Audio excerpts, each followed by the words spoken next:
Whoa, what is that? I don't know what that noise is, but it is. Did you guys hear that? It is Sunday, April 24th, 2022. Here with your live show. We're live 7 days a week, 365 days a year. Of course, our best bet's always over in the premium area. We got a lot of cappers. This is, I think, the most I've ever seen on any website, and I've been on other websites before. But I was looking at this morning, and this is the most cappers I've ever seen that are plus money for the last week. When you look at the leaderboard at Pick Dogs, it is crazy. Well, it's not crazy. I mean, it's really cool, and it's just one of those things that you don't see all that often at these websites because basically everyone has different styles, and that's kind of the way it's supposed to work. But when you look at the leaderboards at the hottest cappers at Pick Dogs, it's I'm going to show you guys. That's what I'm going to do. But you can see it here. Here's the last 24 hours. Here's everyone that won yesterday. And then, let's see if I can get this to move. And then, so here's everyone that won yesterday. And then you look at the last week, and look at this. Straight money. That's craziness. Look at the last month. It has been a killer year, killer last month. So start to baseball season, start to the NBA playoffs at Pick Dogs and SportsChatPlace.com when it comes to our premium picks. I mean, just absolutely off the chain. But go back to our guests here. But Brian, good morning. Al, have you guys?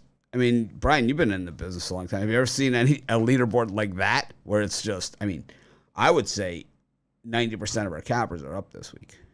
Yeah, and I think James Clark is probably where you want to be at the NBA. He had another 2-1 NBA playoff day. So, if you're looking for a playoff handicapper, I think James Clark might be the way to go. He's been crazy hot. If memory serves me correct, I think he's 17-4 last 21 in the NBA. I'd have to go back and actually double check that, but he's been pretty red hot for sure. 19-6 overall over the past week for James Clark, up 1,240 units. In a week. That's better than a unit a day. Big Al up almost up over 900 units, up hitting 68% winners this week, 19-9. Razor Ray at 70%, and then Al Ninos at almost 60%, up over 5.5 units for the week. So and the list goes on and on and on. I know what hurt me this week. It was Friday. The 0-4. Yeah, I heard that audio thing too. It was like it sounded like a wind up toy, like unwinding or something. Right? I don't know what that was, but I couldn't hear it. Yep. Could be Al Ninos and his wind up toy collection over there. I have one wind up toy from when I was a kid, and I don't even have it on my set. It's Mickey. They had wind-up toys when you were a kid? I thought you played with rocks. Well, we did that too. Okay. I don't, the neighborhood that I come from, that's what we could afford were rocks. We would draw on them, and this would be our secret club membership. Would be the rock, and it had like a symbol on it. That was seriously, dead serious. I mean, that was about the type of neighborhood that we came from, and but it's how it works. But anyways, we've got a full card of games today. We had some good games in the NBA. We had I think the most surprising thing was that Nets Celtics. See, there's that noise. So the surprising thing was the Nets Celtics game, and there it is again. So whatever that was when you guys did that, that's where the noise is coming from. But what sound you said it's making? It sounds like a wind-up toy. Like zzz, there it is right there. Well, I was muted, so it wasn't me. Oh, it's Al.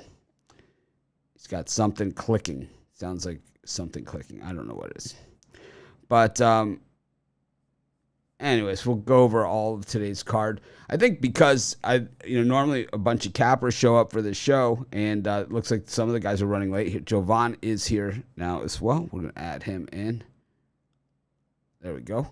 And, I was going to start with baseball, but maybe now that Jovan's here, we could start with NBA like we normally do and just get right into it. We got 4 NBA games.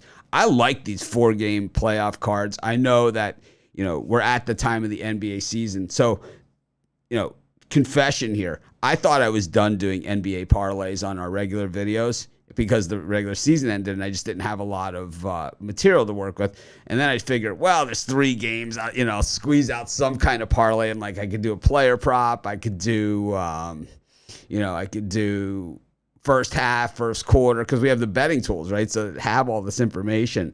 So I've been kind of, these aren't like, typical bets that I've been putting out on these NBA parlays, but I just want to put something out there. I just like doing them. So it's really what it is. I got Ron's rundown now. I got competition. The He's the superstar. The kid is a star. The set of stones on that kid. Anyways, go to the NBA and Jovan. They got to be just delirious in Boston after that game yesterday. I mean, that was domination from start to finish. And I thought, while, the Nets simply could not stop the Celtics from scoring late in that game. It was the defense, that just absolutely flustered the Nets. I mean, 20-plus turnovers in that game in a must-win game. And they're just turning the ball over. Kevin Durant, I think he had less than 20 points, right? I mean, we talked about that prop yesterday, how he was under 29.5, 70% of the time, and he was paying even money. The player prop tools, man, just nailed it yesterday. The example I gave out in the newsletter, the James Harden under 6.5 assists, paid plus 110, and it hit 70% of the time, and it paid plus 110. It was like they were giving away money at 5 rebounds. The total was 6.5. It was like paid plus 110, and the betting tool shows it comes in 70% of the time. It's like, that's how you find the value. I need to do more betting tool shows where I just show everybody, this is how these work. It's this easy. Anyways, Bucks and the Bulls. I didn't let Jovan talk. I just talked right over him. I talked for him. Yeah, so my thoughts on Jovan's thoughts.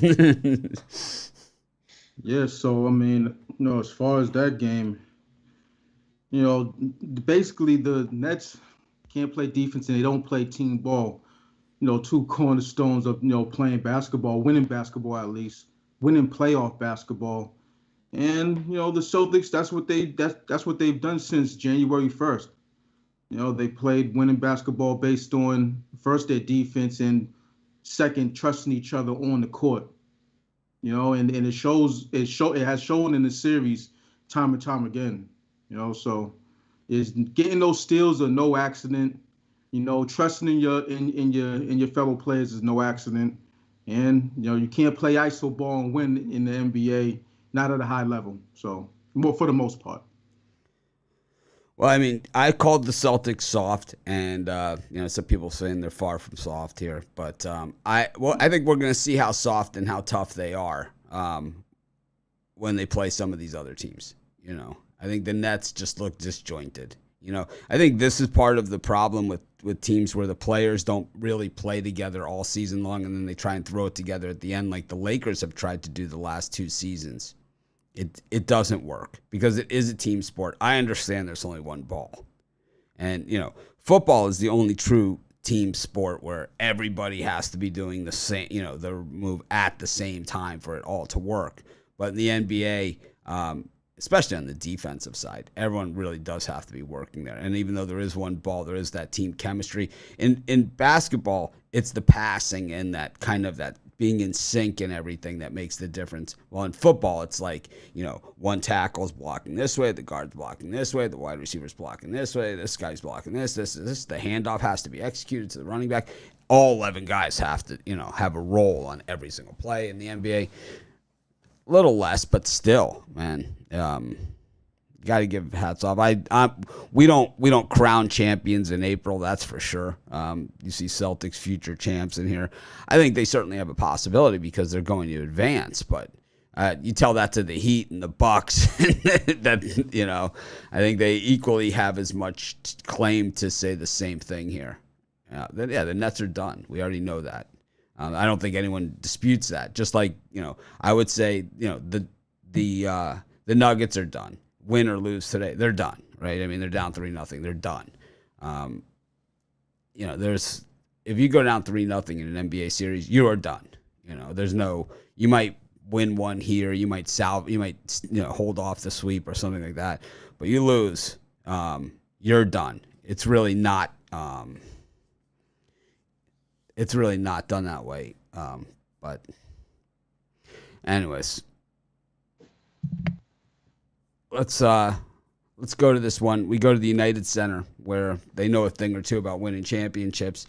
Chicago Bulls taking on the Milwaukee Bucks.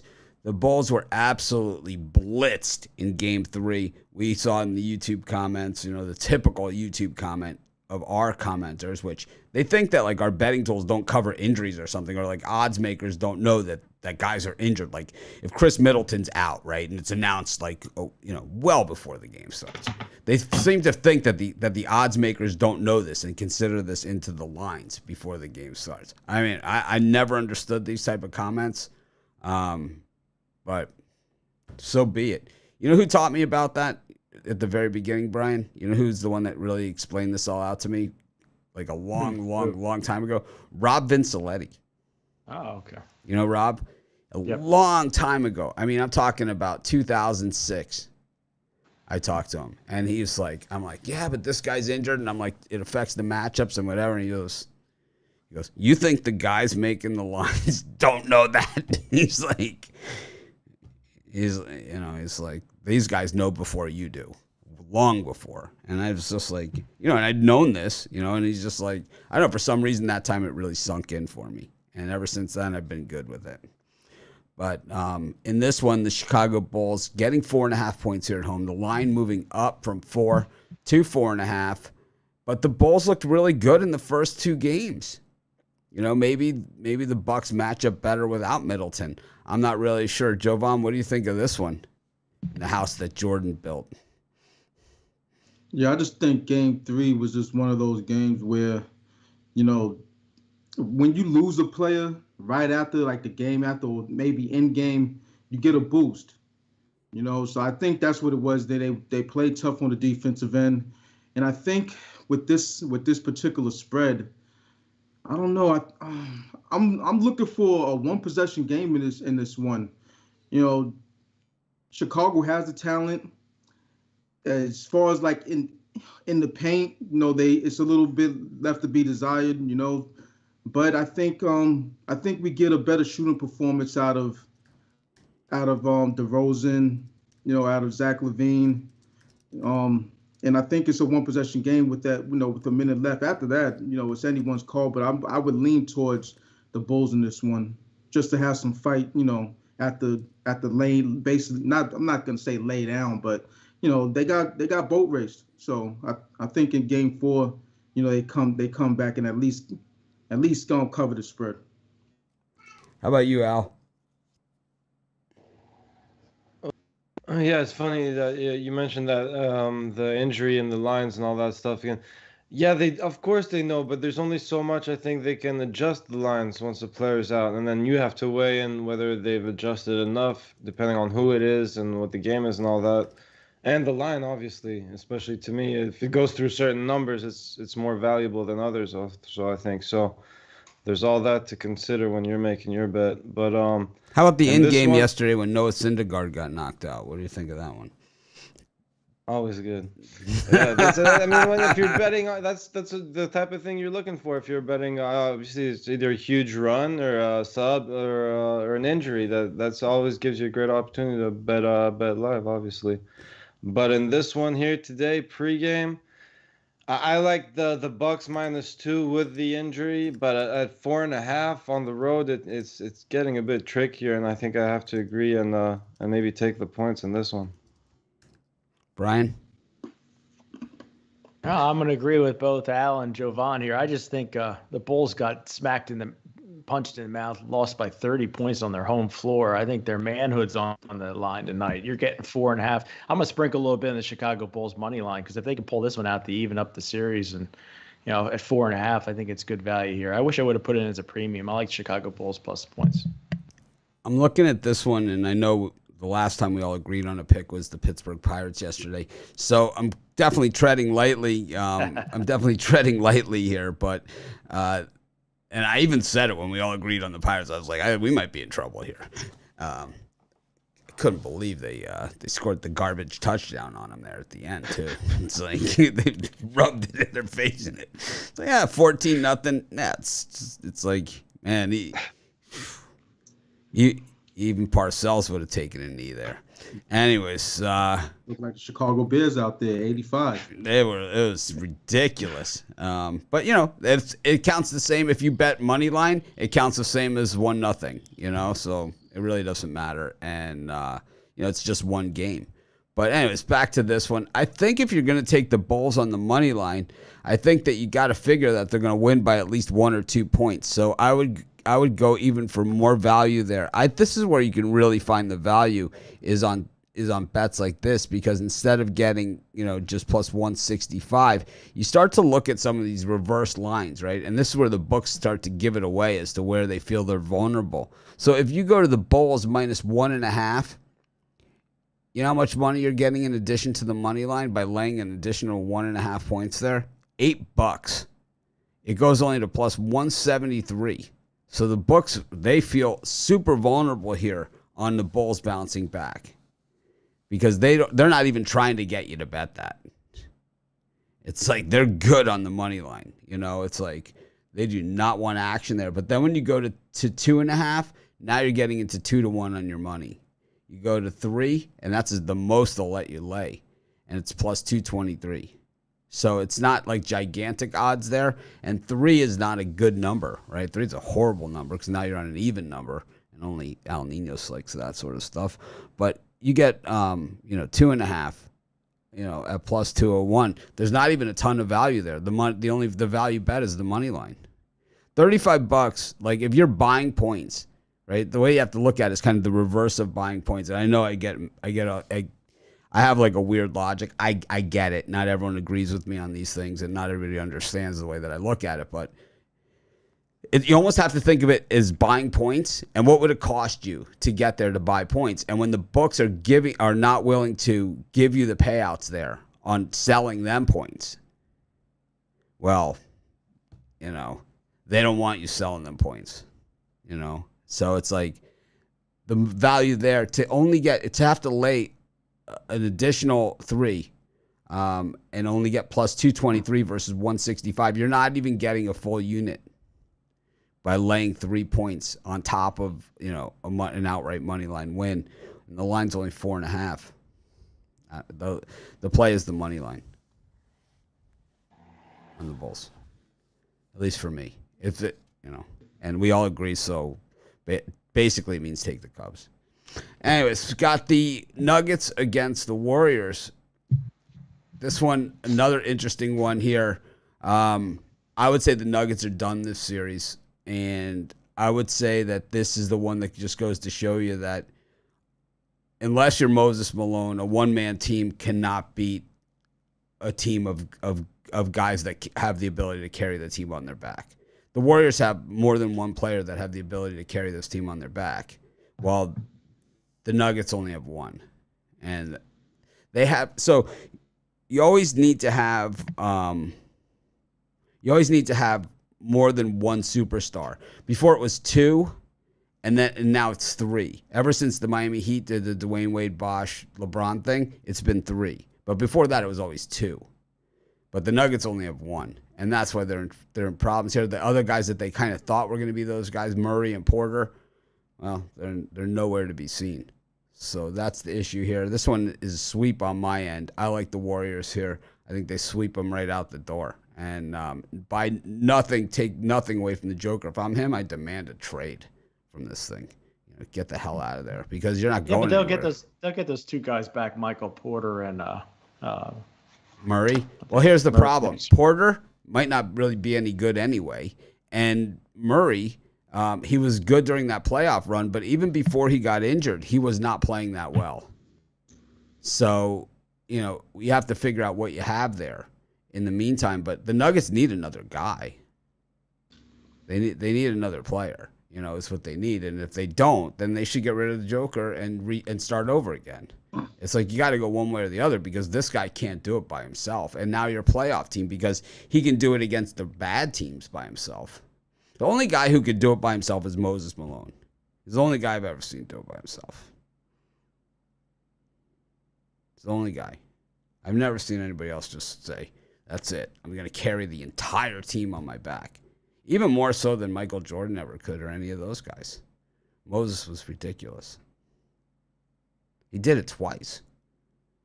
He got the Rockets to the NBA Finals by himself. You couldn't name one other guy on that team. And then the Sixers, he got to the title. And then, he got the MVP in that one, right, Brian? I believe so, but he was playing Dr. J. Yeah, but Dr. J was at the end of his career. Yeah. And at the end of the series, they kind of fed Dr. J he had a breakaway. They threw it out to him for the dunk to end the series. But it was And Maurice Cheeks at point guard. He wasn't too bad. Moses Malone, I think, was the MVP of the league that year. Moses got the Houston Rockets, a bad Rockets team, to the finals.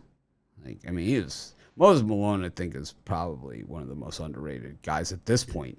During his day, he wasn't underrated, but now he's not a guy that's discussed in that Magic Johnson, Larry Bird, Michael Jordan discussion, but he belongs there. Yep. Anyways, Brian, speaking of Moses Malone, Nuggets Warriors. You guys might call me crazy here. I think the Warriors win this game, but I think the Nuggets cover. I think we see a similar game to the Toronto Raptors Sixers yesterday. Only I don't think Nuggets are going to win this game. I think it's a one-possession game. Denver's never an easy place to play. Just too much love here for Golden State. I think if you can wait till tip and get the 4.5, that's where I would take it at. Al Ninos, what do you think? Over. I think the Warriors have been shooting the ball extremely well, and I think all 3 games this series have gone over, correct? Yep. So I like that trend to keep up. Jovan?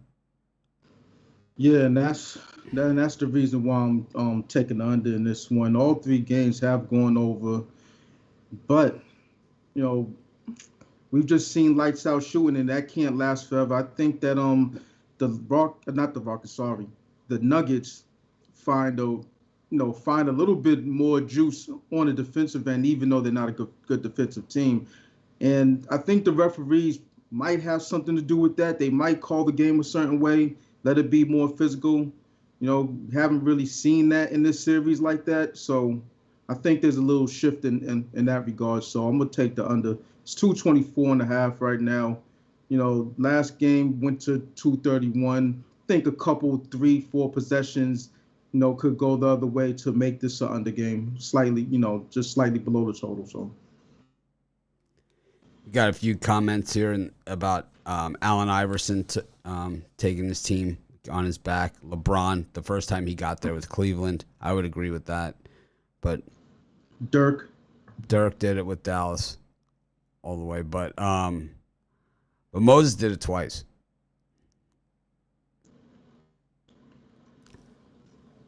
I don't know. Wasn't Moses the first guy to go right from high school to the NBA? I think he was the first guy. He was one of them. Nate Thurgood. What was his name? Nate Thurman? Forget his name. Thurman. No. Forget his name.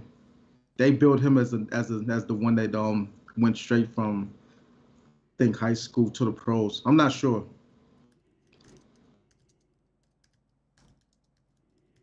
It might have been Moses, though. I think it was whoever it was. It might have been 1976.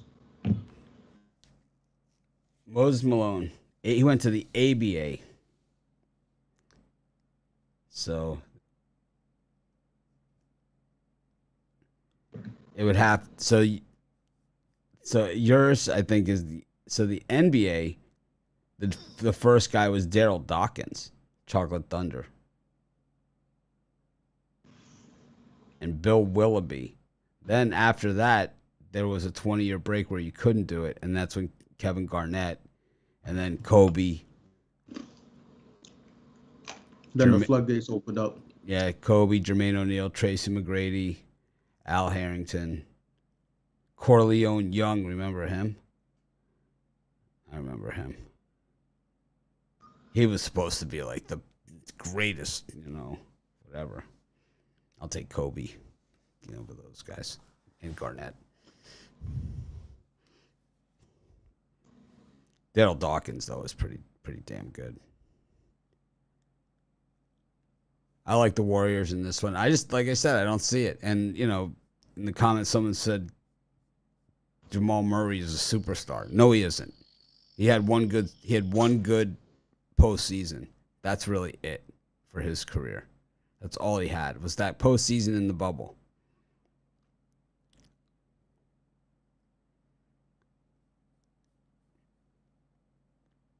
Kwame Brown. Oof. Yep. Yeah, there's been some bad ones. I think that was Michael Jordan's pick, Kwame Brown, if I remember correctly. Yep. Was he the GM or something? I used to know like the old GM from the Nets.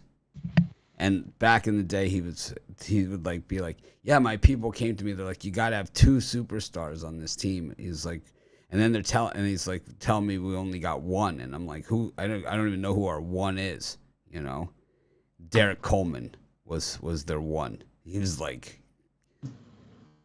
Derek Coleman had it like wanted it built into his contract that he didn't have to go to practice. It's like ridiculous, man. Murray is a superstar. I don't even think he's a star. He had one good series, man. He had he had a good month. That's all he's really had. I think at Kentucky he was good, but I don't think he's a star. I don't know. It's kind of like saying Bryce Harper is good. It's like his team got rid of him and won the World Series. I don't know. You tell me. It's like, we got rid of you. We won the World Series. Oh, he is good. He's won 2 MVPs. And Jamal Murray, actually. He's won the participation trophy. He's won the most popular. That's what he's won. He has not been the most valuable player. Because his team got rid of him and won the World Series. Because of the payroll, because they're going to have to pay him too much. No, they got rid of him because he was not good. He was a liability, and they won the World Series. There's no doubting, right? That's exactly what happened. They were better without him. It was addition by subtraction.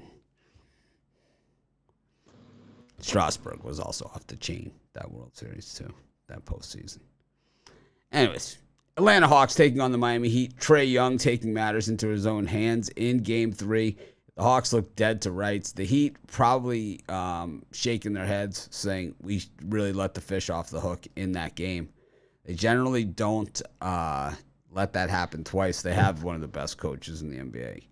So generally you don't let that happen twice in a row. But Lowry now is an injury issue for the Heat. Al Ninos, what do you think here? Yeah, looking at this matchup, I think all 3 games stayed under. I think I'm gonna have to go. You seem like we hit you out of left field that this game was coming or something. Yeah, no, I know. I've been thinking about it. I know. I'll lean to the over. All right. Well, we also have the Suns and the Pelicans today also, so you give you a little time to think about it there. Anyways, Joe Biden, the Heat are playing the Hawks today. Capella listed as questionable here now for this one. Oh, yeah? Well, either way, I'm going to keep on riding this under till the wheels fall off, just like I said in my video. I like the under in this one. Cashed on it in game 3, so, there's been a couple of these games where it just stayed under, like by a half a point or a point. So, this is what I'll say. As long as, the winner of this game stays at, let's say, 112 110, 111, somewhere around there. I think it's going to be a close game, myself. But as long as, it doesn't get, one of these teams don't score way too out of hand, then, the under should be in play. And I think as this series goes along, the more physical it's going to get. So if the referees swallow the whistle, then, the under's going to keep on being in play for me in this series. Compared to Joe Morgan's MVP, Harper has been a big disappointment. Joe Morgan's got World Series rings. Bryce Harper's got nothing. I mean, he does not make his team better. And that's just the proven fact. We saw it in Washington. We see it here in Philadelphia. He's not a player that makes everybody around him better. And that's what makes a guy an MVP. Do you think that these guys, these Tampa Bay Bucks wide receivers, and I'll use the same example I use all the time. Do you think Gronk is a Hall of Famer if Tom Brady's not his quarterback? I doubt it. I mean, he's a good player, but Tom Brady made him a better player. He makes everybody on his team a better player. He makes guys accountable. He makes guys accountable. Bryce Harper is a clown, man. He is a clown. He is like, just this joke, man. It's like he never plays on a winning team. It's ridiculous. Why would you want this guy who doesn't make everybody else around him better? He makes everybody worse.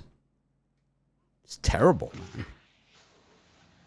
It's like, why do you want this guy? Kind of like, there's in the NBA, there are guys that are like that too, that put up big points and all that stuff, but they don't make their teams better. There's a lot of guys, that don't make their teams better. I don't know. Bryce Harper, I think, is the prime example, of a guy that you look, and it's not just on one team. He went from Washington, who won the World Series the next year. It didn't even take him long, It wasn't like, a couple of years later, so maybe what didn't really factor. It was the very next year they won the World Series. He was the anchor weighing them down. All right. We'll continue to bash Harper all the way to his third MVP trophy. For me in this NBA basketball game, I'm going to make it 3 for 3. I'm also going to take the under here. The Hawks 13-3 last 16 games as to the under when posted as the dog. I just think this game's going to be very physical. I think it gets more physical as the series progresses here. I think it goes under the 221 221. Well, Lowry also listed as questionable for this one. I'm going to have to go with the Karate Kid quote here. Leave no doubt. I think the Heat leave no doubt this time. I think they left the door open last time. I think they really, really regret it. They had a chance to put the Hawks away in that game. Were unable to do it. They were up big the whole game. They were up double digits most of the way. And I think this time they don't let them back in. I think this time they just finish them off. Because there's one thing about that Jimmy Butler. He doesn't like to lose. And he knows that he doesn't get any respect either. He's the anti-Bryce Harper, right? He's the guy that actually does win. He's the guy that actually does make everybody else better, right? He's the guy that kind of does all those things. But when you talk about like who the best players are, he's rarely in that discussion. He's in the discussion of the good players. I mean, we get more comments here trying to defend Jamal Murray as a superstar than, putting Jimmy Butler as one of the top 5 players in this league who took this Heat team on his back 2 years ago all the way to the finals. Lost to the Lakers as the number 4 seed.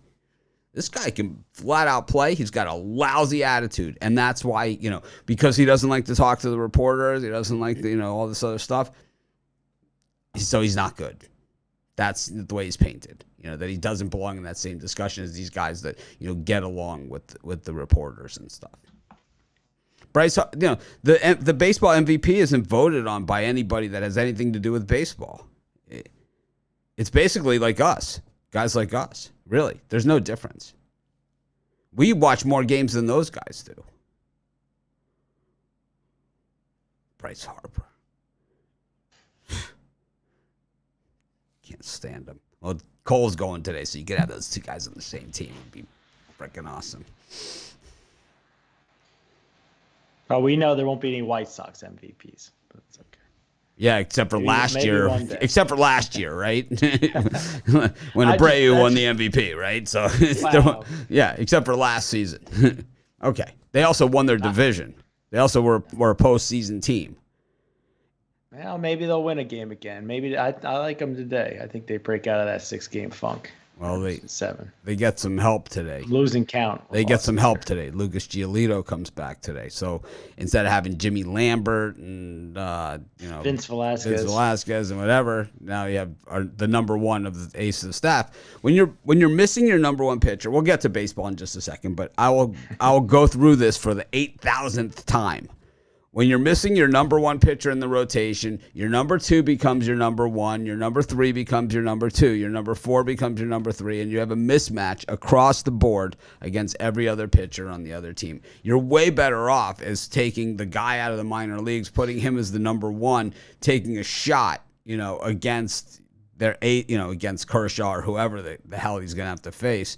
You're way better off taking a shot with that than throwing everybody in the rotation off. But no manager can figure it out. They should Mitch at pickdogs.com. You guys need any help? Right here.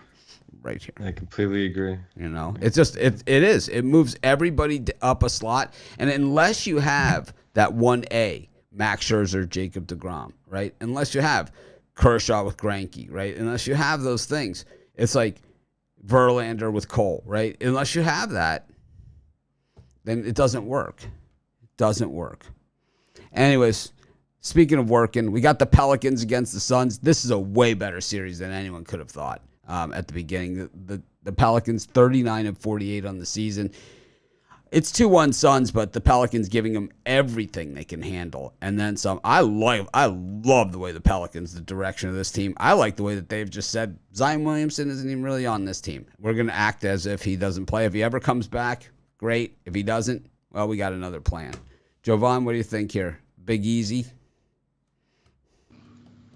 Well, I'm looking towards the under in this one. So if you look at the total last game, it was 216. They went over by 9 points, but the total hasn't really crept up, or it wasn't set higher, which is what you see when you get an over game. So it's actually went down like a point and a half. So I think I'm gonna ride the under in this one.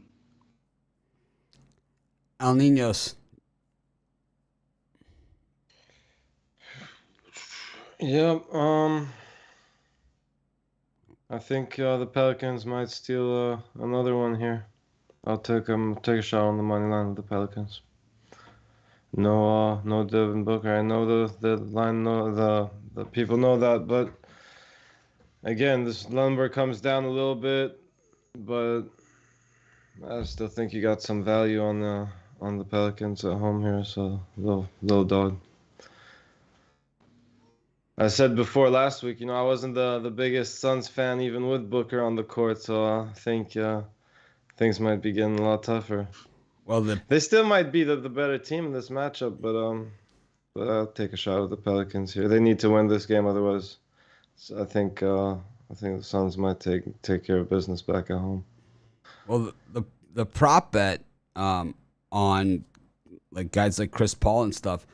So I didn't realize these guys never hit threes. I didn't. You would think that Chris Paul over 1.5 on YouTube. I mean, over on YouTube. Over 1.5. I'm looking, obviously it's something else. The over 1.5 on threes is like, that's his number. 1.5 on the props. That may be one of my biggest problems I have with him. He's not the sharpest shooter. I mean, not from deep. From mid-range, he's great, but he's not. It's not he doesn't have the best three-point shot in the game. And at his size and the way he plays, I think that's one part of his game that really needs to step up if he wants to take anyone anywhere.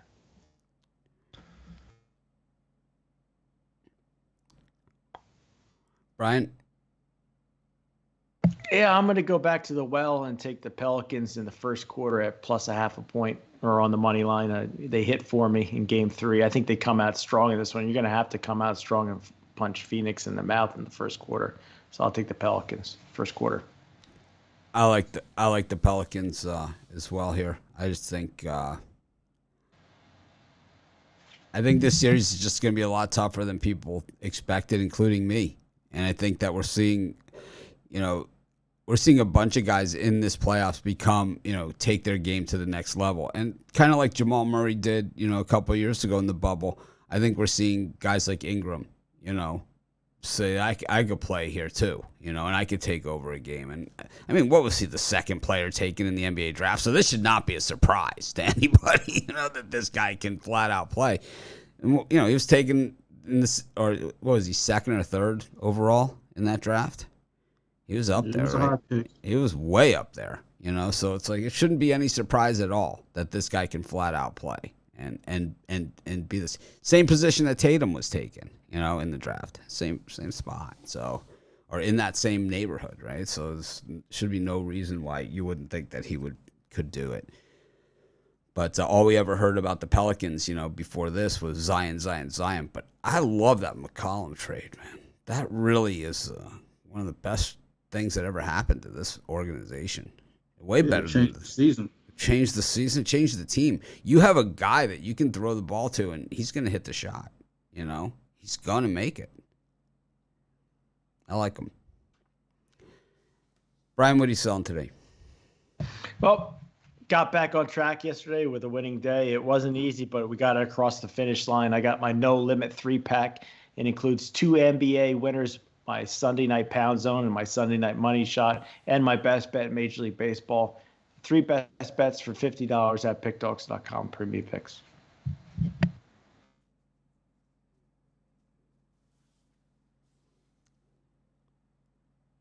How about you, Jovan? Yeah, I got 2 3-packs, one on the NBA side, one on the Major League Baseball side. My Shut 'em Down Sunday NBA playoff 3-pack and my Show Me the Money Sunday MLB 3-pack. Both $39.99. How about you, Al Ninos? Just a pretty quiet day for me. Just a 3-pack of my best bet in each sport, and then an extra play in the NBA for everyone on the long-term passes. I just have an MLB 3-pack out there right now. I'll probably shift this throughout the day. I'll probably shift it throughout the day and change it around. I have some NBA picks and I have some other MLB picks as well. But to start it off, I have 3 MLB picks in the MLB 3-pack. And yesterday I had plus money day. I went 3-3 on the day, but you guys know I love the dogs. You guys criticize like crazy on YouTube for picking all the dogs all the time. But you go 3-3, you end up plus money. And that's really what it's all about. It's not about the record, it's about the units. At least for me, it's not. I know some other people, if you're on Twitter or something, or if you're a Dodger backer or something, then you care about the record. But I think records are for fans, and units are for bettors. That should be our saying, right? So kind of like other sites have their sayings, like, yeah, I still hear that noise. But anyways, it's That was me. Yep. I was unmuting there, so I didn't think you'd hear that one, but that's good to know. Sorry about that. Yeah, it's like, okay. I wonder what it is. There it is. I hear it now. No. See? No, I don't. Well, I didn't click anything that time. That's weird. Anyways, we go to Major League Baseball, and the Tigers up against the Rockies. Miggy getting that 3,000th hit right out of the gate. He's already at 3,002. We talked about a lot of major leaguers in this 3,000 hit range yesterday, and Miggy has a chance to pass a lot of them this season. I mean, because he just got the 3,000th hit early, even if he retires at the end of this year, which there's no guarantee he's going to do that. He's got a lot of guys that he can pass on this list. And I know last year, I was big on Miggy. And, a lot of people were saying that he wasn't as good as I said he was, but only 7 players in the history of the game have hit 500 home runs and have had 3,000 hits, and he's one of them.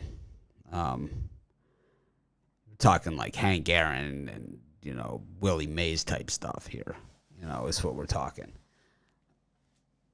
So I don't know how you could take anything away from this guy. Plus, he's been a guy that's made his teammates better, Here's a guy that's made his teammates better, He makes his team better.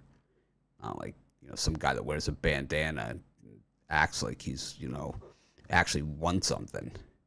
It's like, what a doofus. Like when the hat comes off, when when he blunders that. Tomorrow I'm wearing a bandana on the show. Yeah, whenever like he blunders he makes that blunder out in the field, and he's like up against the wall, and his hat like is flying off, and he just looks like an idiot. It's like, there's your MVP. Got blasted by the Brewers. Yeah, Tyler Alexander against Chad Kuhl. No one's going to confuse these guys for MVPs. Then we've got go to Tampa. What a game that was yesterday. Oh, my God, man. This was the one, like, for people like me who love defense, it was a great game. People that love offense, it was a horrible game to watch. And then they got to extra innings, and it was, like, more action in in one extra inning, one inning of baseball, than there was in the entire 9 innings of the regular game. But anyway, Shane McClanahan up against Rich Hill in that one. And then we got Adon for the Nationals, who got absolutely crushed yesterday. That game was not nearly as close as the score made it look. And then we have the Logan Webb on the mound for the Giants, but a big favorite here at -210. Brian, any of these three?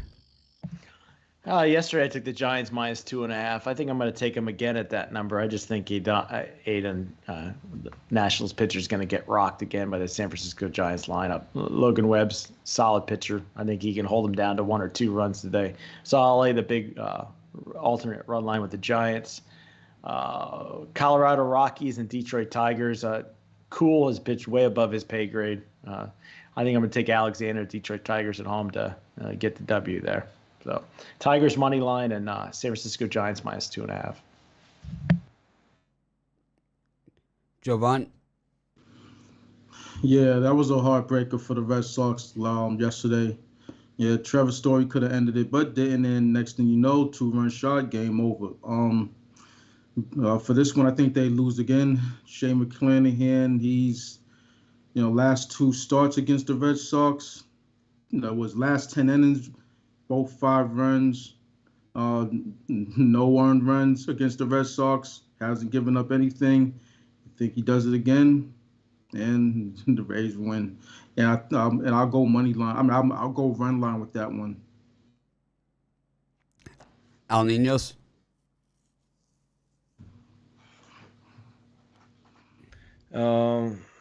Yeah, tough pitching matchup for the Red Sox, but I think that gives us a lot of value on them. So I don't mind taking a shot on the Red Sox tonight, actually.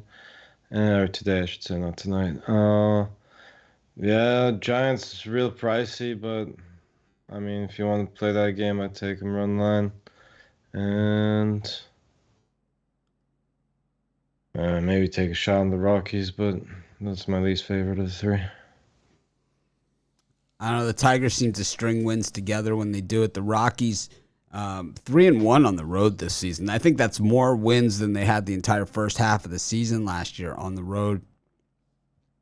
Definitely the surprise team of the West and where the money is at. My guess is if we look at the teams this season, I'll look at it. What the heck? Since now I brought it up, and I did in today's newsletter. I did talk about the profitable teams. But when we look at Major League Baseball and we look at the profitable teams this season, the Colorado Rockies are the most profitable team, and it's not even close. If you bet $10 on every one of their games on the money line, you're up almost $60. Second place is the Cardinals. Third is the Blue Jays. Fourth is the Mets. And only 13 of the 30 teams, and this is typical, you've made plus money. It's rare the Dodgers are plus money at this point, but they are. Normally in April is where we see the dip out of the Dodgers for that where we see that dip. And once they drop below the 0, they never come back. But the Dodgers on April 10th were down about 1.5 units and have bounced back from there. But when we look at the Rockies, the chart is off the charts. And even Oakland, even after these last couple of games, still 5th best. The Giants, 6th best. The Padres, Mariners, Dodgers, Pirates, Orioles, Angels. This is the Brian Bitler All-Star team here at 10, 11, and 12. This is basically his postseason predictions. Pirates, Orioles, and Angels all grouped together. They're all turning profits, which shows why Brian is on the leaderboard for baseball this season. Despite couldn't have helped the Angels yesterday, that minus 275 loss. So. But the way on the betting tools that that it works is that the betting tools look at it that you bet $10 on a game. So if you lose $10, you just lose 10. But if you win that and you're the Angels, you only win $1, $3 or something. So that's why, that's how most people bet. I bet the other way around. Like I always bet to win 100. I bet to win 100 on favorites. On favorites, I bet to win 100. On dogs, I bet 100. So it's kind of like I bet a unit. I don't bet 100, but I bet a unit on dogs, and the other way, I bet whatever it takes to get to the 100. Yeah. So yeah, that's the way it should be. I think. Yeah. I love the profitable teams. I sent a note to our programmers that I really want to dig more into the profitable teams and be able to sort a couple more different ways by seasons and things like that. This season is one of those. But, you could kind of do it like I put last 30 days for baseball, and that way you can tell this season. As we go on, it'll be the last 90 days, 180 days, and then by the end of the season, it's the past year. But we've lost last season, the integrity of it with our betting tools. But I think the guys can easily fix that, but we'll figure it out. But anyways, I don't know. I like the Giants here, but the minus 210 just makes it unbettable for me. I don't care who you are. Logan Webb has not looked as good as he did last season, that's for sure. And the Giants generally have a guy that's like this, that has like the good numbers, who had the good season last year, and then has a bad record. Matt Cain was the king of that. Matt Cain was like the best 7-23 pitcher you ever saw. It's like he had numbers that if he was on the right team, he was he would be one of those guys that you have, that's 7-23 with a 2.4 ERA, and then you have a guy who's on the Yankees who has a 5.14 ERA and who's 17-3. It's just, you see it all the time. That's why the stats as far as pitching goes in Major League Baseball, the throwout stats are starting pitcher wins and losses is the number one throwout stat in baseball. Number 2, relief pitcher ERA. Those are the two stats that really don't mean anything. Relief pitcher ERA, the runs, they come in, the bases loaded, they give up a single or a bases clearing double. All of those runs get charged to the other pitcher, even though it was clearly their pitch that the guy scored on. So they don't take anything on that. There's nothing on that. And then, El Nino, so you got to knock it off, whatever it is. Anyways, or mute when you do it. But the other, and then starting pitcher, it's like he could be the guy that, you could lose 1-0. You get the loss, and you could have a 1.03 ERA and have a losing record. It's like it doesn't, if you don't go, it's weird because it's like if you're not a starting pitcher and you could pitch a third of an inning and you're say you're the guy that closes out the 6th inning and your team's losing 4-3, right? You pitch just one batter, and it's the end of the inning, so they can take you out at that point. You pitch that last batter of the 6th inning. Okay, you're down 4-3. Your team gets up the plate, they score 5 runs, and then you win the game. He pitched a third of an inning, he can get the win, but the starting pitcher that pitched 4 2/3 can't. I don't know. It doesn't make any sense to me. It should be the same treatment. The guy that had the lead, if you're going to give that guy for taking the lead while he's pitching, then a starting pitcher that leaves the game in the fourth inning should get the same treatment, especially if he can take the loss. Right? Because with loss, it doesn't matter. If you're a starting pitcher, you can only take a loss if you don't go 5 innings. You can't get a win if you're a starting pitcher. I don't know. Makes the whole stat useless as far as wins and losses. Speaking of losses, Garrett Cole, the worst pitcher on the Yankees rotation, in action today. He's got an ERA over 6. The numbers are the numbers. I'm not just saying it because I don't like the guy and I thought he was overpaid the day they signed him and have been criticizing him ever since, like he's Bryce Harper or something. But, yeah, he's terrible. Last time out, right, 5 walks. He could not find the plate. I mean, he could not find the plate. He got bailed by his bullpen in that game and didn't take the loss. He got bailed out because he left with the bases loaded and his bullpen got him out of the jam. They didn't score any more runs. But he should have been, 5-6 runs in that game. Savali has not looked like the same guy that we've seen in the past for the Guardians. You think so the thing about the Guardians, they like to guard who's going to start, right? that's their guarded information. Now it all makes sense. Got the St. Louis Cardinals up against the Reds. 3 words about the Cincinnati Reds: dead to me. Dead to me. It's too early for a team to be dead to you. Oh no, dead to me. Done. We're still in April. I'm so done with the Cincinnati Reds. I'm pissed off at the Reds, but I can't say that I'm done with it. Well, maybe at some point we can look at maybe getting back together again. But as for right now, I'm ending this relationship. I'm just done with them. I can't do it anymore. I've given all I can give. Need your space? Yeah, I need my space. I'm going to have to start seeing other teams.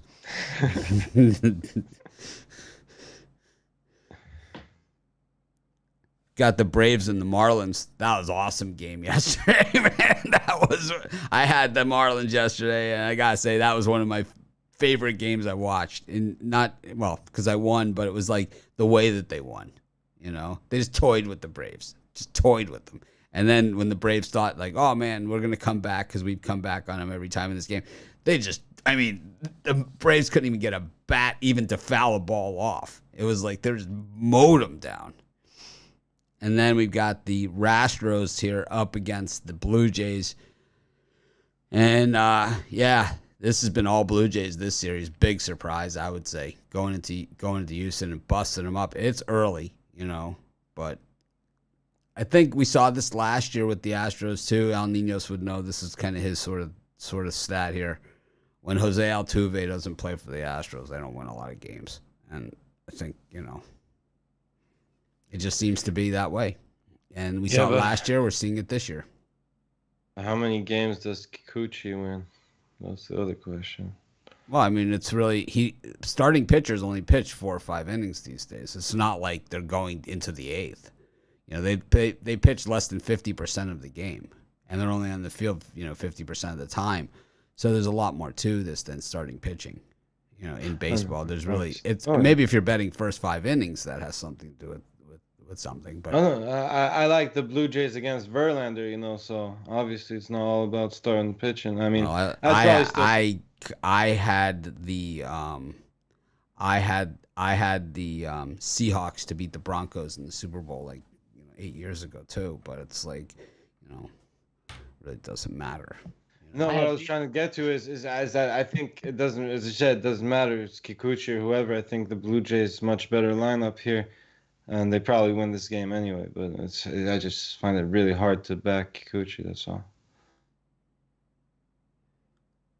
I don't remember the last time I bet on him. All right. I can remember betting against him. I don't not betting against him today. That's for sure. If I had to pick there, it's Blue Jays. Yeah. Sounds personal. Maybe it is. It sounds personal.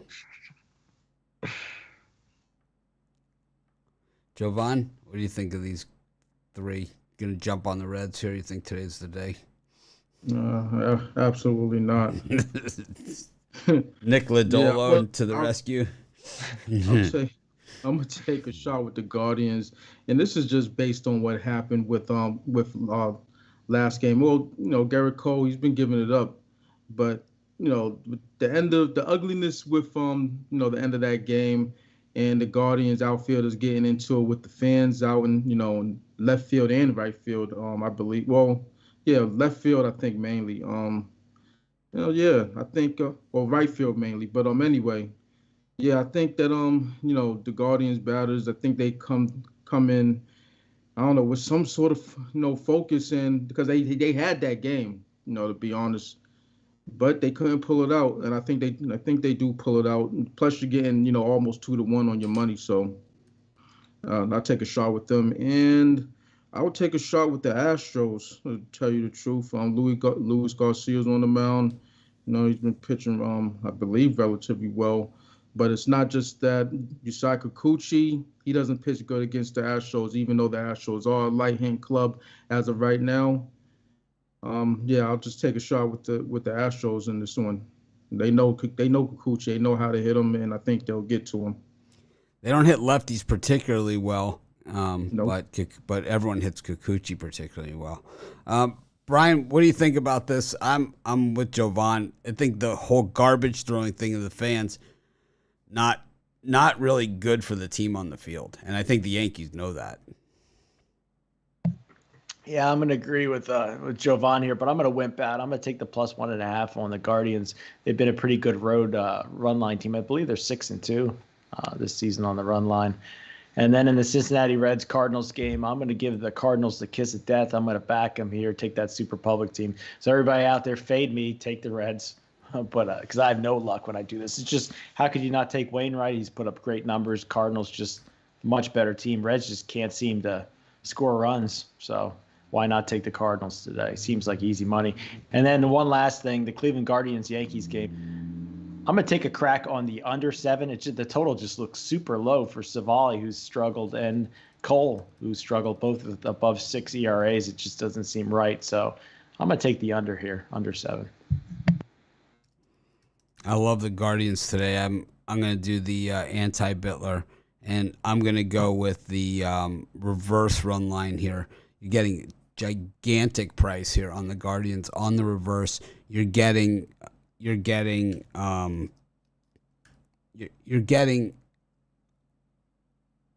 plus 277, laying a run and a half with the Guardians. I just think it's too much value to pass up. I think they're going to come out early. I think you take them first 5 innings.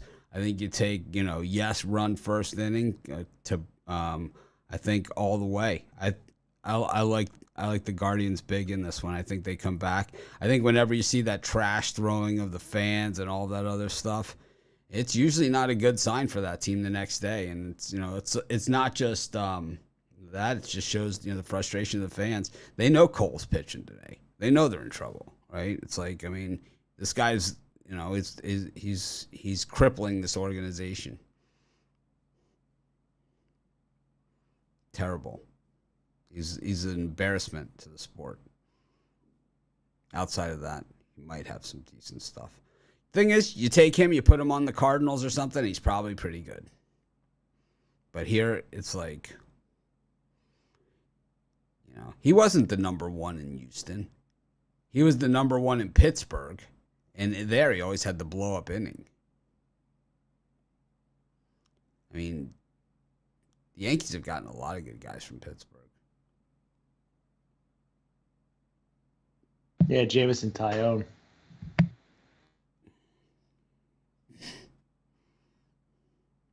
Cortez, I thought, pitched really, really well yesterday, though. I'll give that to him. Cortez has been amazing for them. He's been really good.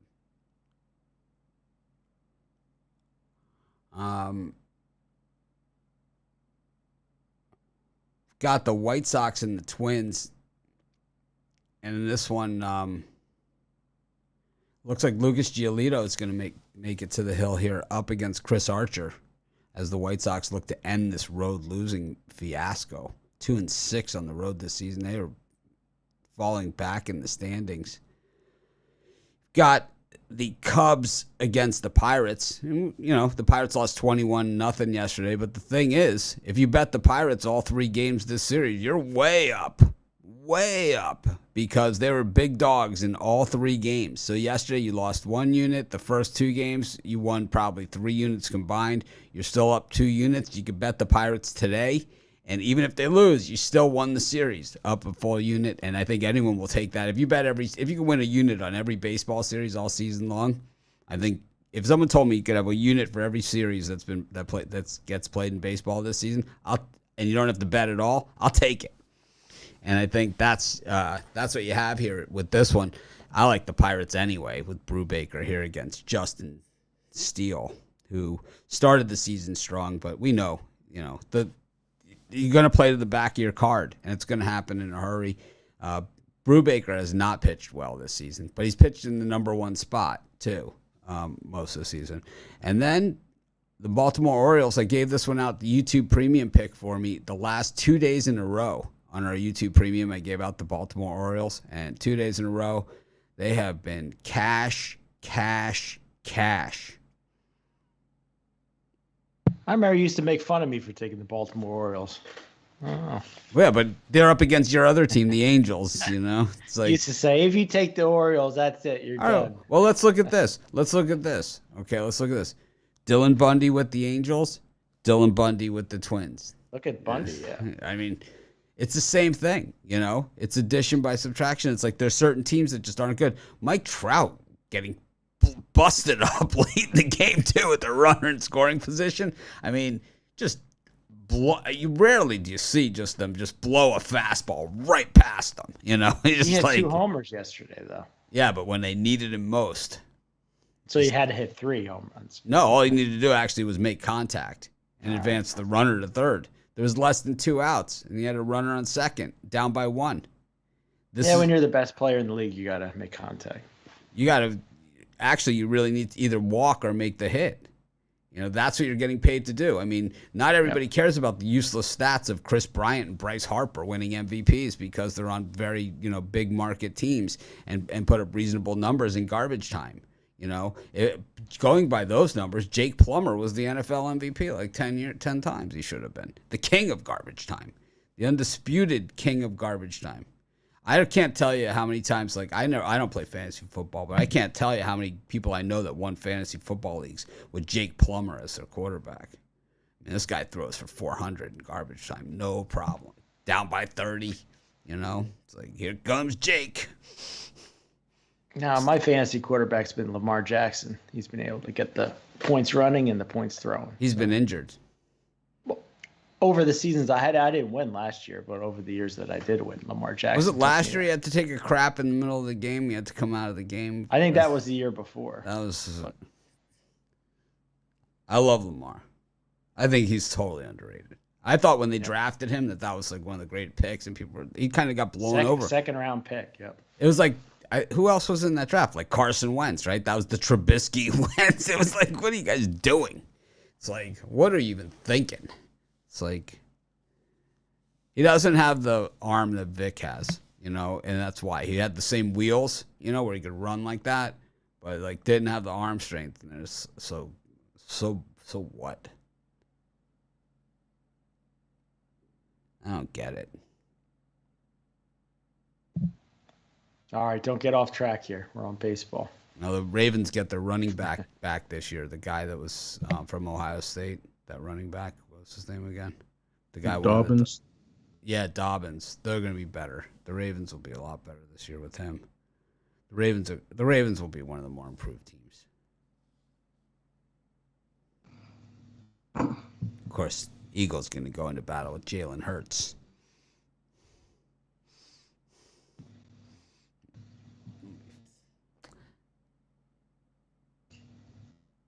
Anyways. Where are we at? Who likes what? Brian, we're at the baseball section. Did you give your picks here? Not yet, but I can. I'm going to fade the best team in Chicago. Unfortunately, I'm going to have to take the Pittsburgh Pirates again today. JT Brubaker, I think he's due for a good start. Justin Steele, like Mitch said, he should revert to the back of his baseball card. I don't know how you could not like the Pirates today. So even if you bet them, you're still up on the series. I'm going to take the Chicago White Sox with Giolito on the mound. I think they have to win this game today. The price is decent. Chris Archer's had a good start to the season. I just think the White Sox take this one by a run. And if Baltimore Orioles is in this time section we're talking about, I'll take the Orioles today plus the 1.5. I think they could win the game outright, but you know me, I like to play it safe here. I think the Orioles keep it within a run. Jovan? Yeah, so I like the over in the Pittsburgh Pirates Cubs game. I mean, it's high, but I just think with JT Brubaker and Justin Steele on the mound, I think it's a combination to get a lot of runs on across the plate, some way, somehow. And I'll take a shot with the White Sox in this one with Giolito coming back. Chris Archer, yeah, he's been pitching well, but I'm not sold that this is going to be some long-term success with him. So, and their bullpen can give it up. So, I'll run with them. Al Ninos?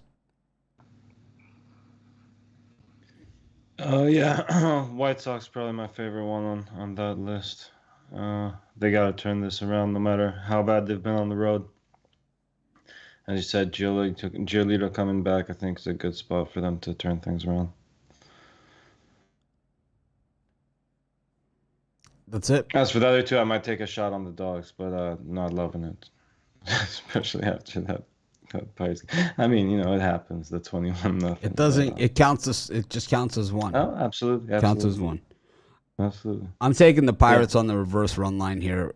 Getting at -1.5, you're getting plus 201. I think we could take it a little further out than this, though. I really do.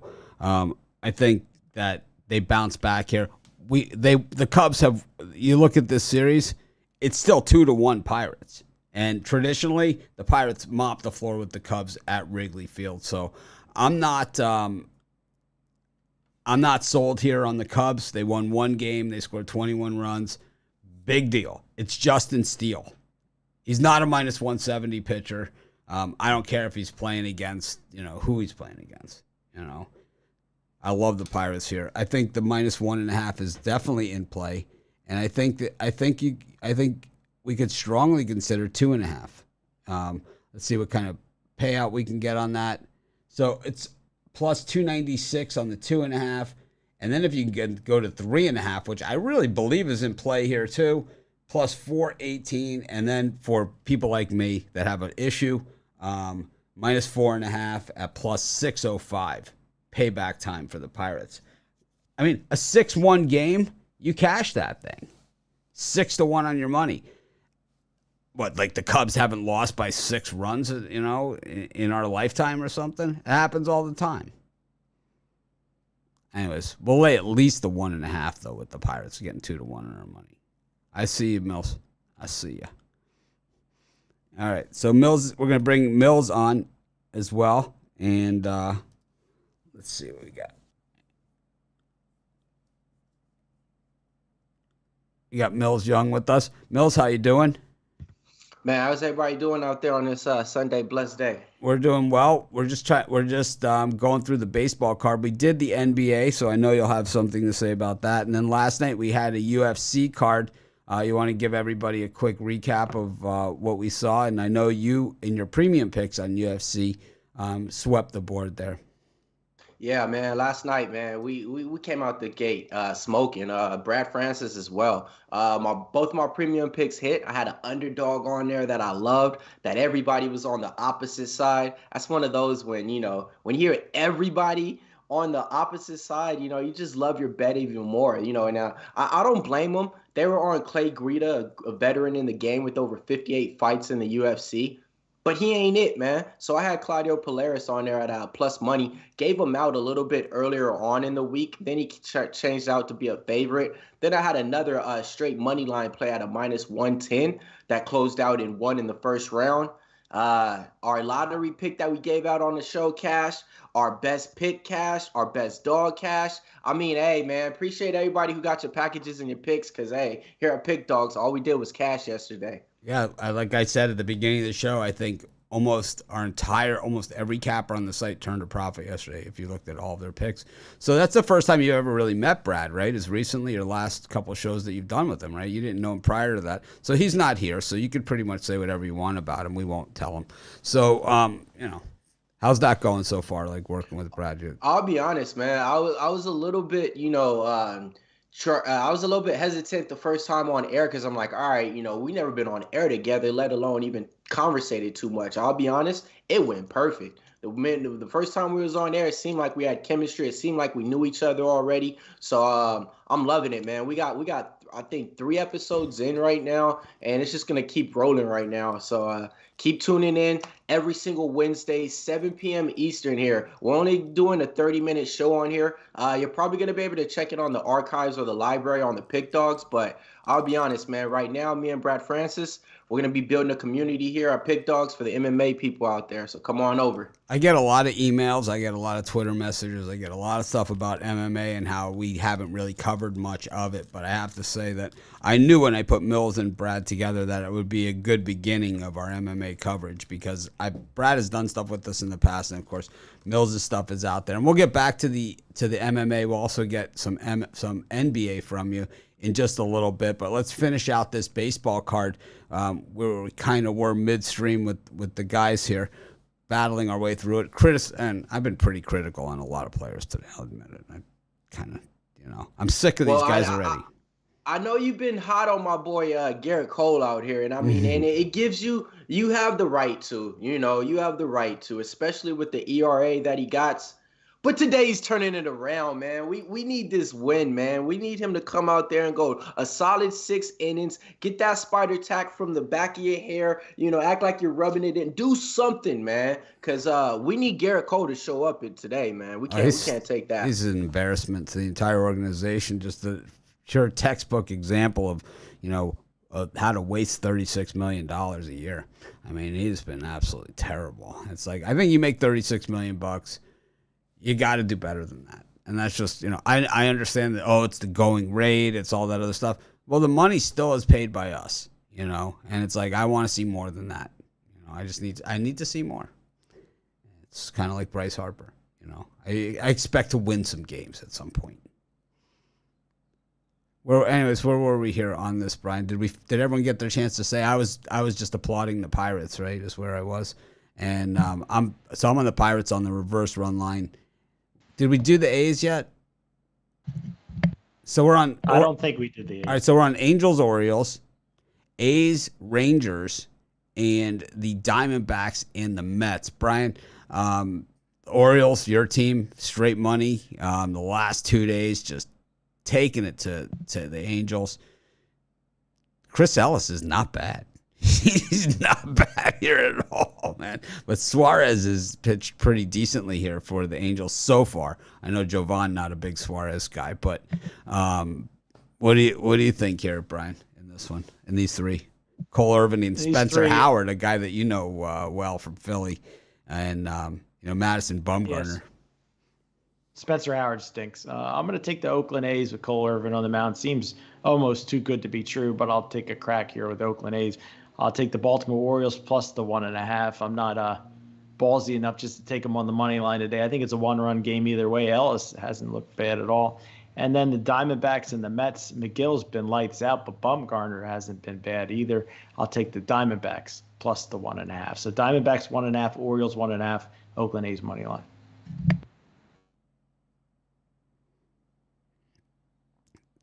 Al Ninos. I like the A's a lot, yeah. That's my favorite one there. And I still have to stick with the Mets -1. How about you, Joe? Much better lineup, sorry. Yeah. Diamondbacks.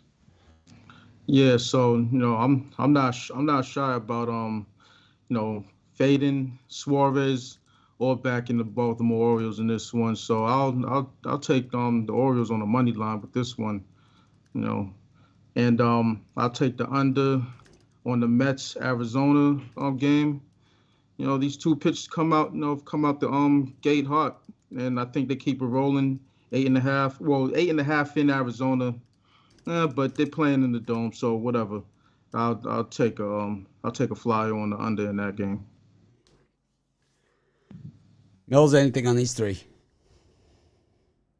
Yeah, I'm looking at that Baltimore game right there. I would be leaning that way. They're 4-5. They actually won 4 of the last games out of the last 5. A little bit surprising when you talk about that team. When you look at the Angels, man, Angels ain't in the outfield, so ain't nobody saving them.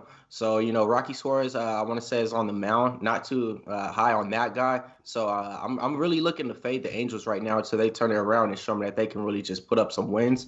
The next game on the mound, the A's and the Rangers, shit, I remember the Rangers beat up them, I think, like 2 days ago. So I definitely look for a revenge spot with Carl Irvin on the mound. Maybe look for a K prop in there. Talking about that Mets game, the thing I like in there, Tyler Miguel over his K prop, that's something I'll be looking for in that Mets and Diamondbacks game as well. I like I like the A's here too. I think Spencer Howard. It's terrible. I don't understand how the total's dropping. The wind must really be blowing in there in Oakland because Cole Irvin. I mean, this guy used to be in the Phillies bullpen. They don't give that to everybody. It looks like it's blowing out to right. Actually, at 8 miles an hour. But I don't see it. I see the over there. I see Spencer Howard giving up 4 home runs in 3 innings in his only outing this season, and that is typical Spencer Howard numbers. I'm surprised by that Brian doesn't really like him a lot. Normally those are his guys, But I also like the over in this Diamondbacks Mets game. Tyler McGill is another guy who gives up a lot of home runs. I mean, bombs too. He doesn't give up like the little, is it going to make it over the wall type home runs. He gives up the long, like the Red Sox used to have a guy named Bruce Hurst, a lefty, who gave up like these monster home runs. Like he would give up 2-3 runs a game, but 2 of them would be like moonblast solo shots. And that's what McGill gives up, those same type of really long home runs. Bumgarner is kind of a tough luck pitcher. It's like even when he pitches well, his bullpen seems to let him down these days. So I don't know. I just like the over in that game. And I'll just fade the Mets just because I think minus 170 on Tyler McGill on the road is just insanity. Doesn't even Let me ask you something, Mitch, on that game. Since you say Tyler McGill gives up a lot of jacks and everything like that, what would be one player on the Diamondbacks that you think might be able to hit a home run today? Well, I picked Peralta yesterday, and I don't even think he played. So let me see who we can get here. But let's see. Let's look at the we'll go to the prop tools right here on sportschatplace.com. Head on over to players. Click on MLB. You look at the player list. I will go right to it. I'll do it with you guys.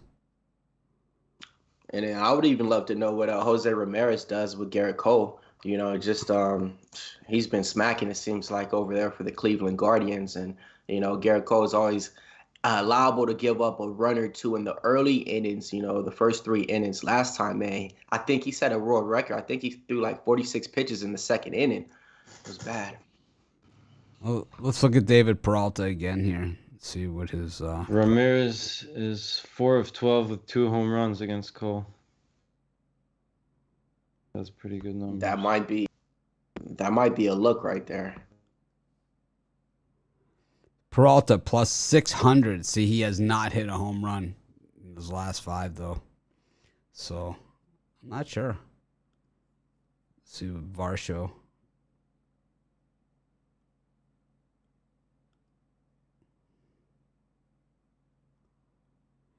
It's just early in the season to get like the body of work of a lot of these players.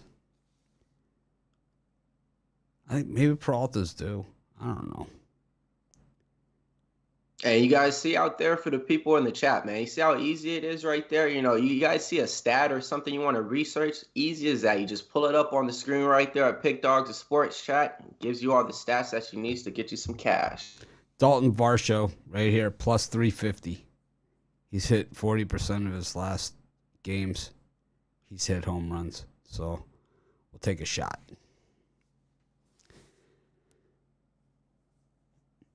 %, plays 3.5 to 1. Yeah, that's actually not bad. Pot odds there on that thing. We got the Padres looking to make it 2 in a row here against the Dodgers, level out the series, facing Clayton Kershaw, who is in vintage Kershaw regular season form. Al Nino's not wearing his Kershaw shirt on Kershaw Day. So Bittler might have stole it from you. Got Robbie Ray against Carlos Hernandez here in the Seattle Kansas City game, and I think the odds that we're seeing here is more of a Seattle versus Kansas City thing than I think Robbie Ray against Carlos Hernandez, because to me Robbie Ray is not a -185 guy in my book. And then the nightcap, Aaron Nola's -170 against the Brewers. Yes. Brian. Yeah, in that group in the games here, I don't think Robbie Ray's a -185 pitcher. How about Aaron Nola at -170? I'll get to that one. Hernandez, though, is a bum, but I think the Royals can keep this game within a run. Just a slight lean. I'm going to take the Kansas City Royals plus the 1.5. And then in the Milwaukee Brewers-Phillies game, I think you got to ride with the Milwaukee Brewers on the money line. It's just yesterday they cashed for us in a value spot against the Phillies. I think another value spot here. Phillies and Brewers should be a close game, but I think with Lauer on the mound, I think he's pitching better than Nola, and you're getting plus money. Brewers lineup's hitting better. I'll take the Brewers on the money line. I think it's probably the best free pick of the day. Mills. I'm gonna be looking at that. Padres game, Sean Manaea over K-prop, and then I'm also gonna be looking at the under 7 in that game right there. Kershaw, I mean, he's been coming out hot right now. I think he has a under 2.6 ERA. If I'm actually not, let me give you that guys the correct numbers. Now he has a 3.0 ERA on the season right now. So I'm definitely gonna be looking at the under in that game. Brewers and Phillies. I'm not trusting the Phillies at all, so I'm probably just going to stay off that game. So I'm going to just be going on the under for the Dodgers game and the Sean Manaea over K-prop. Al Ninos. Oh, Jovan, who do you like? Al, you got that noise, man. You got to mute yourself. Yeah, I'm on the Mariners run line. Robbie Ray hasn't come out the gate and all that hot, but he's facing Carlos Hernandez. Carlos Hernandez not doing too well. And you got to look at it from this standpoint. The Mariners, they're 10-5 this season on the run line, 5-6. 5-1 in their last 6, and all those wins have been by margin. So I'm on the Mariners on the run line. And I was looking at that Milwaukee Brewers game. I was gonna put it out as a premium. Held back with it, but I'll take a shot with them on the money line with Eric Lauer on the mound. Aaron Nola, he's not one of my favorite guys. Sometimes you could back him, sometimes you can't. But it's been throughout the last couple years, it's been more fading them than backing them. So I'll fade them in this one. Al Ninos. Yeah, sorry about that sound, Mitch. We'll have to figure out what the hell's going on with that. Yeah, I have to agree with. I kind of like the under in the Dodgers game, but I definitely like the Brewers a lot better. Definitely has to be, as Brian said, one of the best free plays today. A lot of value there. Everyone knows Nola pitches. I take reverse run line on the other team every time, and I'm not going to change this time. I'm taking the reverse run line. I'm also taking the Brewers first 5, first inning, first everything. I like the Brewers all the way in this one. First 5 over for the Brewers. Everything just unload here against Nola. Generally, he implodes around the 4th inning. So if it doesn't happen for us in the first inning, we know that the 4th inning it is around the 6th. It is going to come. Around the 6th, he implodes. Well, I've seen it in the 4th as well. It's going to happen. It's not if. It's when. And I think here the -1.5 at +221 is in my wheelhouse for the Brewers. But I think you could probably go to the 2.5 in this one as well at 327. So if you're conservative, just lay the 1.5 with the Brewers at +221. If you if you feel like ending the night in style and maybe have a little something extra to put on that Pelicans money line against the Suns, then you can, parlay it up. The -2.5 with the Pelicans -2.5 also, and like kind of do something like that. So you're on the Brewers and the Pelicans today, heavy today, I see, huh? Well, I'm not. Well, I'm always against Nola. There's certain guys I just bet against every time. It's like the beauty of this one is you get a bet against Bryce Harper and Nola at the same time. It's like, I think Bryce Harper is the most overblown, overrated player. With 2 MVPs in history, he could be. In the history of the game. I think last year he finally had a good enough year to maybe make me pay attention to him a little bit, but I'm with you on the overhyped thing. But I think last year, though, he actually did have a decent year. He won the MVP. Yeah, he won the MVP. His team didn't even make the playoffs. When he was on the Nationals, they got rid of him. They won the World Series the next year. The year after. Right. Yeah. It's like, it's terrible, man. He does not make his team better. He does not make everybody else better. He hits garbage stats at garbage times. The same thing when Chris Bryant won the MVP for the Cubs. The exact same thing. They're the exact player, Mm-hmm. It's like down by 1, guy on second, 2 outs, bottom of the 9th. He's not the guy you want up. He's not going to deliver for you. Not going to happen.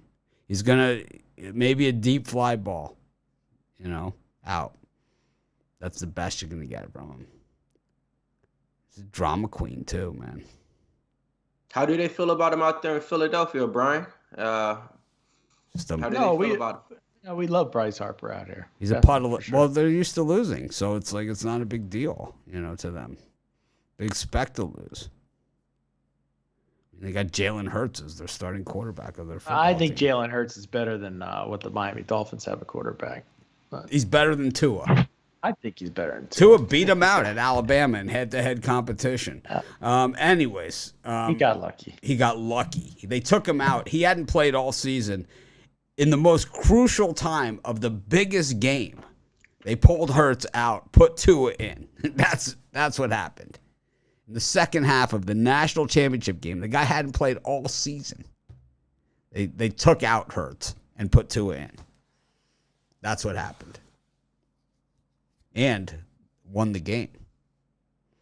We'll see how Tua does with a full slate of healthy wide receivers, not with Devonta Parker.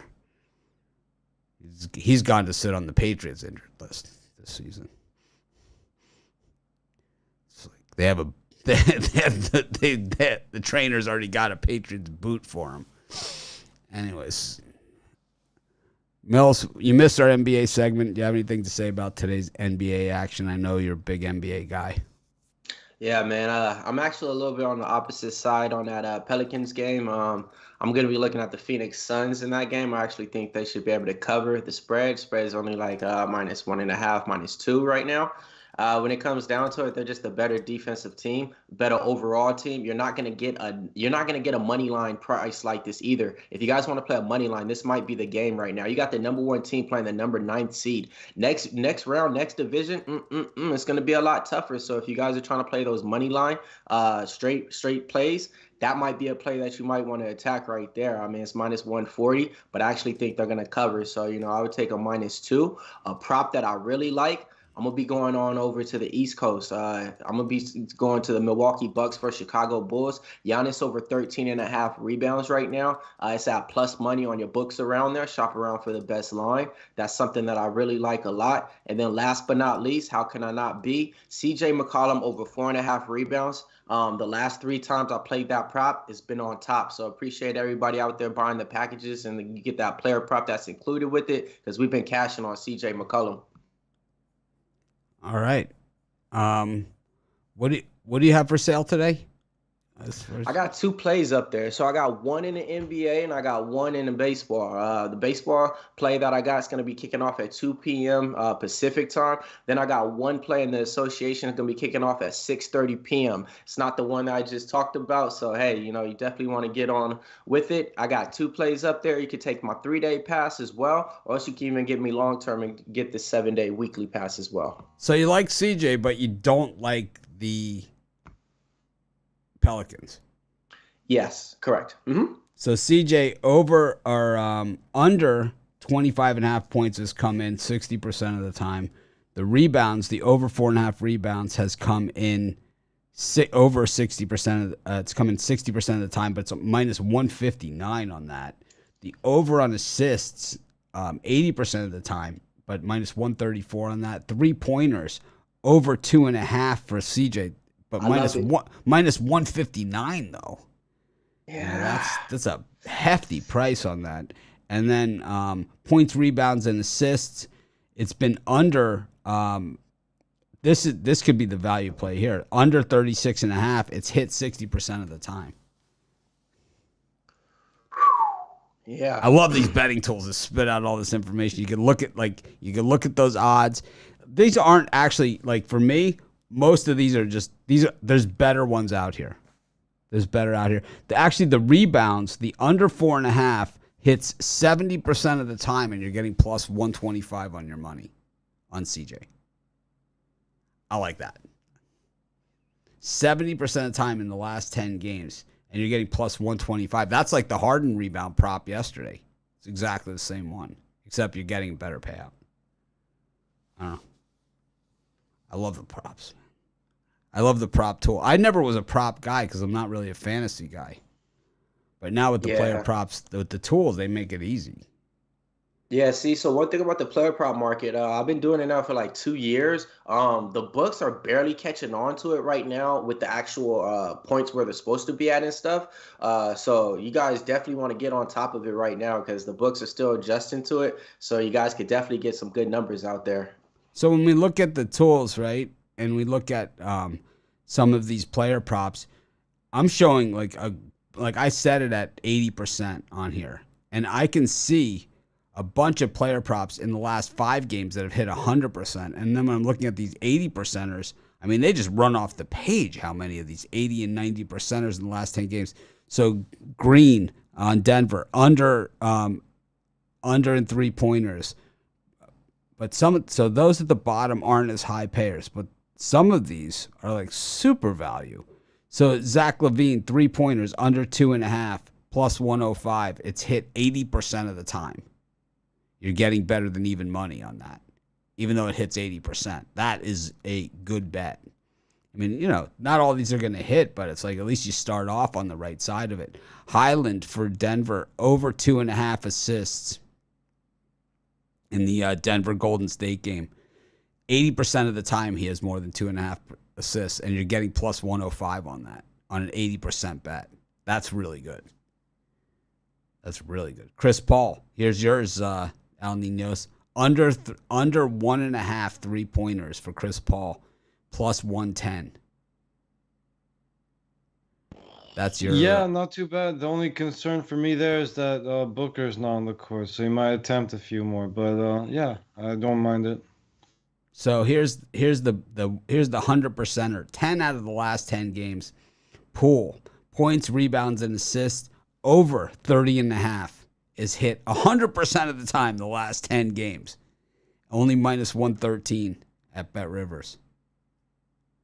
That's really good odds on a bet. See, that's something to like clip right there, post it, and tweet it. 100% right there. That's a nice one. I put these in the newsletter. No one even paid attention. I put that James Harden one in the newsletter yesterday. No one even emailed me back and said, yeah, we nailed that one. Not one person. And, I mean, 60,000 people read it. It's like, right? Unbelievable. Crazy. Yeah. Crazy, man. We give out free money, free picks, and, they don't want to hear that shit. Yeah, here's Zach LaVine, the under 2.5 on the 3-pointers. Al Ninos, it's whatever you're doing right now. That's what's making that noise.